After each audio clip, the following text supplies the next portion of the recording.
Assalamualaikum teman-teman, kembali lagi di channel aku, Vima Anggraini. Di channel ini aku membuat tutorial dan ngobrol-ngobrol seputar banyak hal. Dan hari ini aku mau ajak teman-teman untuk ngobrol seputar insecure pada pengusaha pemula.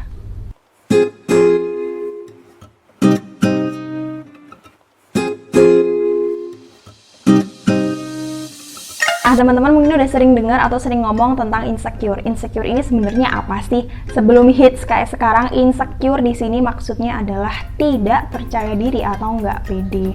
Menurut artinya, insecure ini menurut yang aku baca, itu rasa tidak cemas, rasa kurang mampu untuk melakukan sesuatu, dan rasa tidak aman dengan diri kita sendiri. Nah, semua orang itu bisa merasakan namanya insecure, baik itu anak kecil, remaja, bahkan orang dewasa. Dan mungkin mereka melakukan itu dengan diri mereka sendiri atau mengomentari orang yang membuat orang itu jadi insecure. Nah, faktor insecure sendiri ini menurut yang aku baca itu bisa terjadi akibat dua faktor. Yang faktor pertama itu adalah dari internal diri teman-teman sendiri, atau secara sadar kita itu membandingkan diri kita dengan orang lain. Nah, faktor yang kedua itu adalah faktor eksternal, biasanya dari orang lain atau orang sekitar kita. Entah itu berupa membanding-bandingkan, meremehkan, atau merendahkan, bahkan menyinyirkan, nyinyir sama orang, kita dinyinyirin sama orang. Itu adalah hal-hal yang bisa membuat kita insecure. Bahaya insecure ini itu bisa jadi mengubur potensi teman-teman yang mungkin ketika teman-teman pede, teman-teman bisa melakukan suatu hal yang lebih bagus lagi. Tapi karena teman-teman nggak pede, banyak pikiran, akhirnya hasil yang teman-teman kerjakan itu nggak optimal.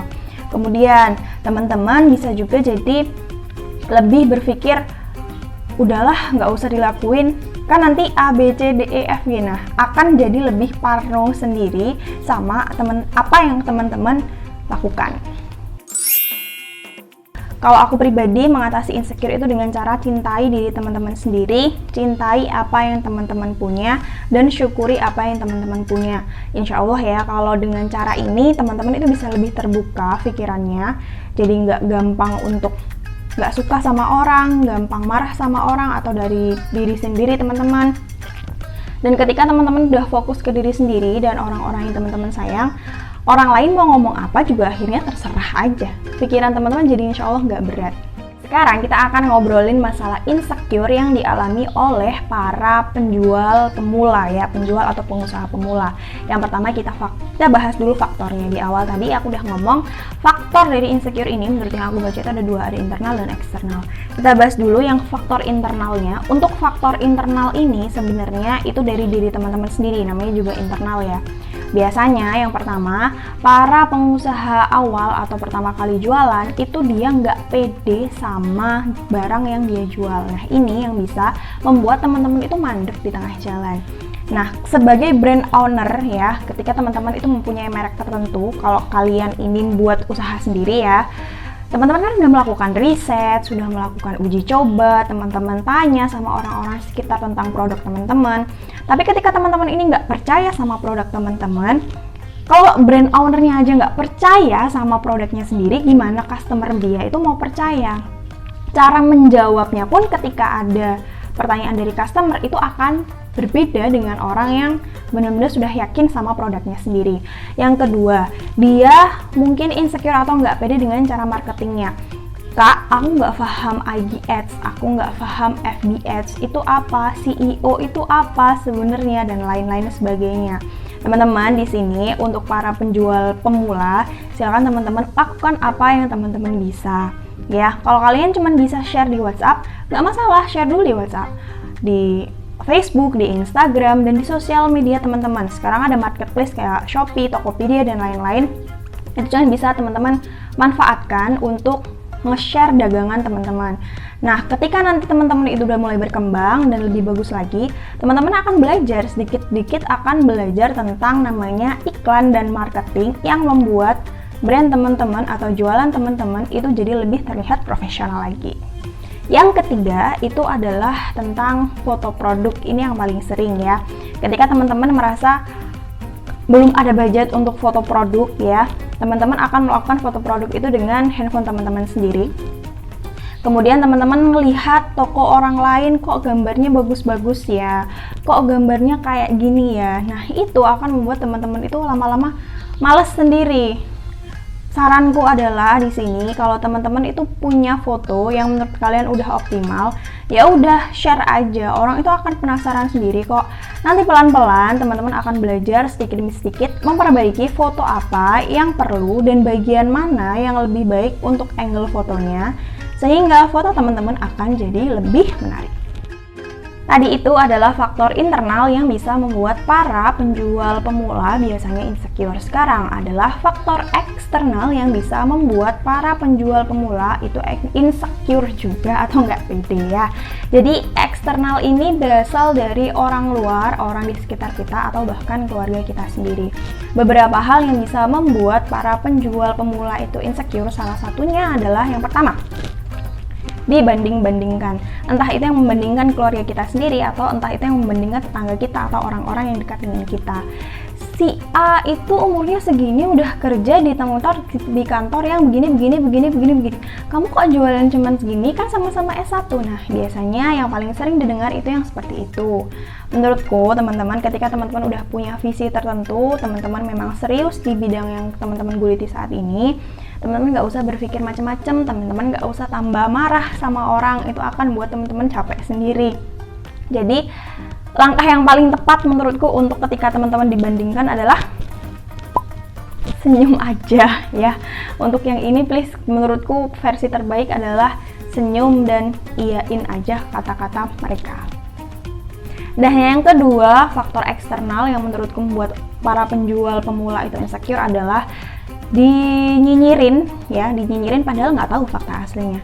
Nah, ini mungkin ketika teman-teman baru mulai merintis, itu kan teman-teman nyimpan semuanya sendiri nih, atau teman-teman cerita sama keluarga, tetangga atau orang-orang yang jauh sama teman-teman kan nggak tahu ceritanya, nggak tahu latar belakang teman-teman melakukan hal itu, nggak tahu latar belakang teman-teman buka usaha itu gitu loh. Nah, menurutku di sini itu kan karena ketidaktahuan si A, B, C, D, E, F, G sampai Z ini ya kan. Menurutku teman-teman nggak perlu menjelaskan apapun. Sama seperti yang pertama tadi, senyumin aja atau bahkan teman-teman nggak usah digubris sama sekali. Kalau aku bilang di sini nggak usah didengerin, namanya kita manusia punya telinga kanan, telinga kiri untuk denger kan, mesti kita akan denger nyinyiran mereka. Tapi di sini balik lagi, ketika teman-teman udah pede, ketika teman-teman udah menyayangi diri teman-teman sendiri, teman-teman udah yakin apa yang teman-teman lakukan, orang kayak gitu udah biarin aja, karena mereka adalah orang yang nggak tahu sebenarnya perjuangan teman-teman itu kayak apa. Dan tetap senyum. Nah, yang ketiga itu adalah basa-basi yang menyakitkan hati. Biasanya ibu-ibu komplek kalau kumpul-kumpul terus kita sapa, terus akhirnya kita diomongin. Biasanya kan kayak gitu. Nah, nyinyiran-nyinyiran seperti ini atau basa-basi seperti ini, teman-teman tetap tanggapin aja dengan cara tersenyum. Mereka nggak tahu sebenarnya kita itu sudah berusaha sampai sekeras apa. Mungkin bilang kita nggak kerja, tapi tiap malam kita begadang ngurusin jualan. Mungkin dibilangnya kita main handphone, padahal kita susah-susah balesin chat customer. Mungkin bilangnya kita jalan-jalan terus, padahal nggak tahu kalau kita itu sedang survei untuk apa yang akan kita jual. Nah, ini kan teman-teman sendiri yang tahu bagaimana sih perjuangan teman-teman untuk memulai jualan ini, ya kan? Tetap solusinya sama, senyumin aja ya di depan ibunya atau bapaknya atau siapapun itu. Diminta didoakan. Kalau teman-teman itu dengar kata-kata langsung, bilang aja doain ya Pak, doain ya Bu, itu lebih akan hati teman-teman lebih tenang. Nah, untuk yang faktor eksternal ini kan agak sensitif ya, karena kita berhubungan dengan orang lain. Nah, solusinya gimana sih? Yang pertama, jangan terlalu mendengarkan kata orang lain. Ketika teman-teman melakukan sesuatu dan teman-teman udah yakin sama hal itu, lanjutkan aja ya, selama teman-teman tidak merugikan atau tidak melakukan kesalahan. Yang kedua adalah jadikan itu sebagai semangat teman-teman untuk membuktikan bahwa apa yang teman-teman lakukan itu menghasilkan. Dan yang ketiga itu adalah cintai diri teman-teman sendiri dan cintai apa yang teman-teman lakukan dengan sepenuh hati. Jadi ketika teman-teman itu melakukannya itu dengan hati yang ikhlas, kemudian teman-teman melakukan usaha itu dengan tenang, rileks gitu, ya udah, itu akan menjadi hal yang ringan untuk dilakukan. Kasarnya adalah teman-teman makan pakai gaji teman-teman sendiri, bukan dari omongan orang lain. ya. Sekian dulu, itu adalah dua hal internal dan eksternal yang sering dialami oleh para penjual pemula yang biasanya justru ketika kita nggak kuat menghadapinya, kita itu akan justru mandek jualan. Padahal kita nggak tahu potensi kita di situ sebenarnya bisa besar. Nah, untuk teman-teman online shop, semangat aja. Jangan terlalu mendengarkan kata-kata orang, biarpun teman-teman dengar ya. Semangat terus jualannya, semoga jualan teman-teman berkah dan bermanfaat untuk banyak orang. Nah, kalau teman-teman suka dengan video ini, jangan lupa like, komen, dan share video ini ke semua teman-teman kalian agar lebih bermanfaat lagi. Wassalamualaikum warahmatullahi wabarakatuh.